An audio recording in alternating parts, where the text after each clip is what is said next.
What's up, YouTube? This is James. This is Master Mewtwo here. Right now, believe it or not, I'm just pet sitting for my older brother's sister-in-law and her family. And while I'm just petting one of the Shire cats actually in the house, I might as well talk about the impact of pets.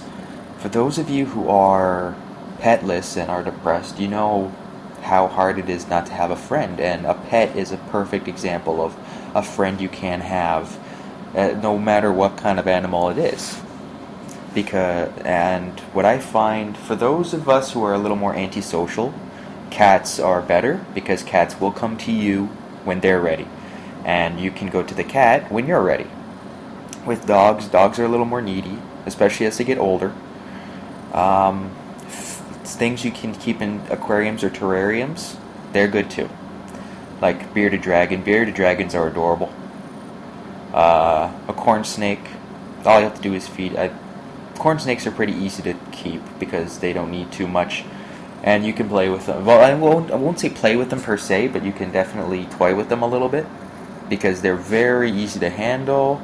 They're very uninclined to bite unless you have the scent of the mice in your hand, the baby mice that you have to feed your corn snake.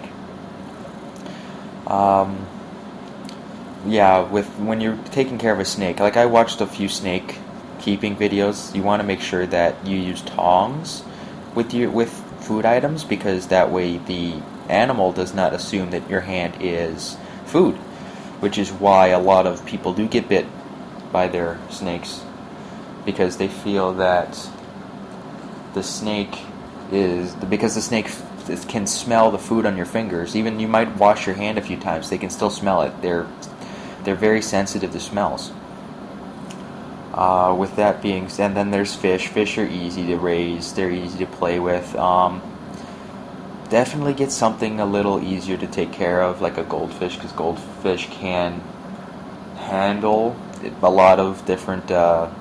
Like, you definitely go to a pet store and ask. I'm just going by what I remember from just watching videos about pets.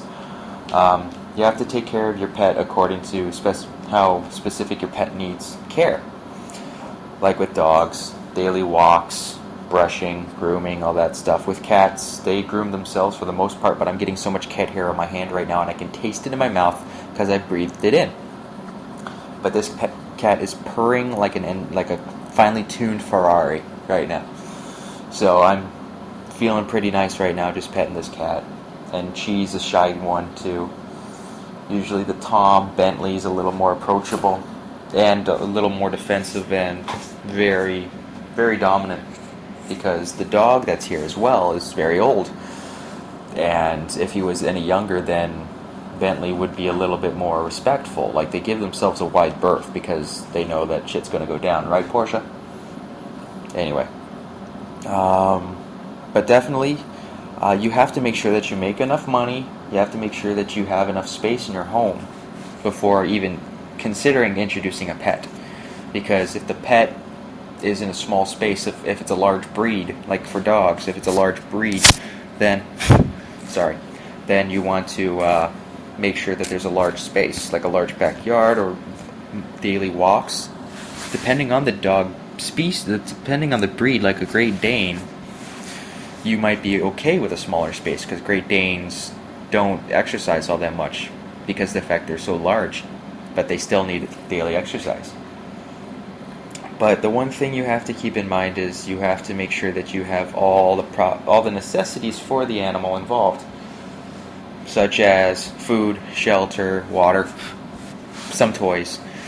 Make sure they're stimulated, because if they're not stimulated, they don't care. They don't bother to do anything with you, and they consider you a bad owner. And you could cuddle with them, you can make them feel at home, but if you don't stimulate them in any way, they'll get bored. And boredom leads to a lot of attacks from animals. So that's one thing you'll want to keep in mind if you get an animal, that you have to make sure that you stimulate them enough that they feel like part of the family. You can't neglect them like a lot of people do. And it's a shame that a lot of people neglect animals that a lot of other people would appreciate having. especially someone like me. I have never had a pet of my own, and I would love to. And when I move out from the family home, I'll be getting a dog and enjoying the time I'll be having with my dog, because it helps a lot to have a pet.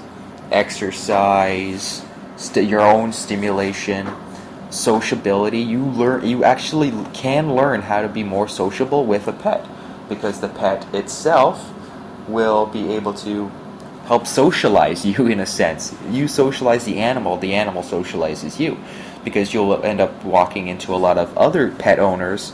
They'll want to pet the dog, they'll want to play with your cat if they ever come over to your place. And you have to keep in mind, and then you start to gain your own social graces. You start to develop as a social being, which is something that pets are invaluable for. That's why it's called pet therapy. Because it's you and a bunch of cute animals, and you play with them and stuff, and it's a natural antidepressant to actually be stimulated by a pet, like a cat or a dog, fish or a snake, because you're not only do you feel empowered, you also feel like they depend on you, and they really do depend on you. The snake can go. You feed a snake once a week, which is perfectly acceptable. You feed a fish every day or so. You have food ready for the cat or the dog. You have water ready as well, and they will fall in love with you. And it's an amazing feeling. I wish, and I can't wait to have that feeling of something basically attuned to my own feelings, of self-worth, which are pretty slim to none. And they will make you feel worthy. They will make you feel special. They will make you feel like you matter, that you're important. Like the animal might be shy. Like if it's a rescue, they'll be shy at first, because the animal's adjusting. Like the two cats that are here are pretty much rescues, raised from kittens, and then the dog is dog's freaking adorable. He's been around for a few years. He's on his last legs. He's getting old, and soon the cats will be running the house.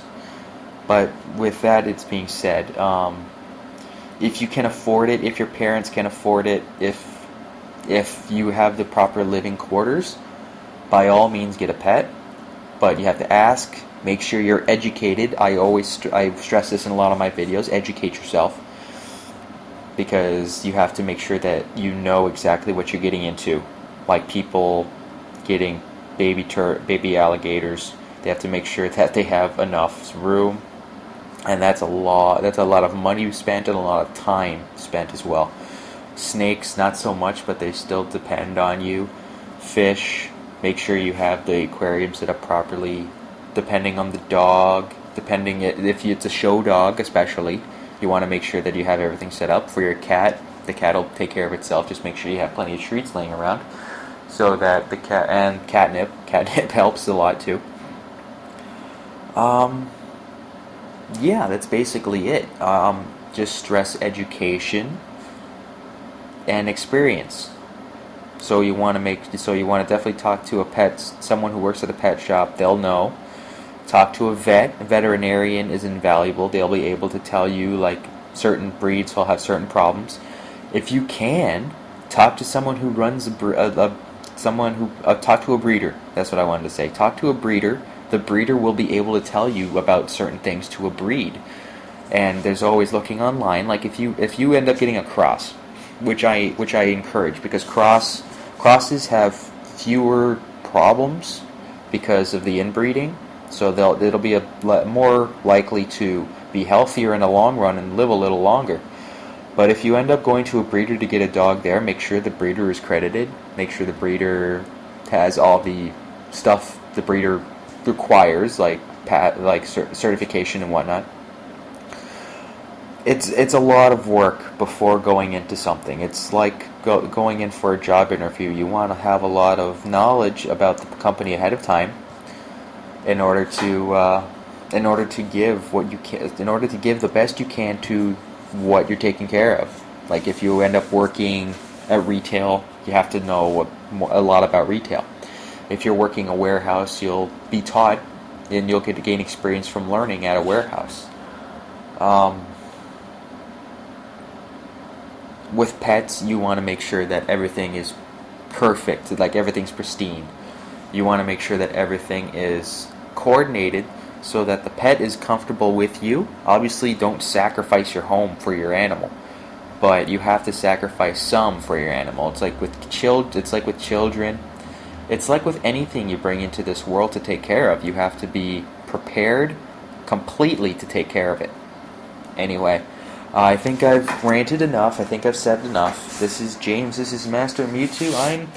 I have another 12 hours or so before I get relieved of my pet sitting duties. So, have fun, enjoy my videos. We're getting close to the end of the breed lock, and I will catch you all later.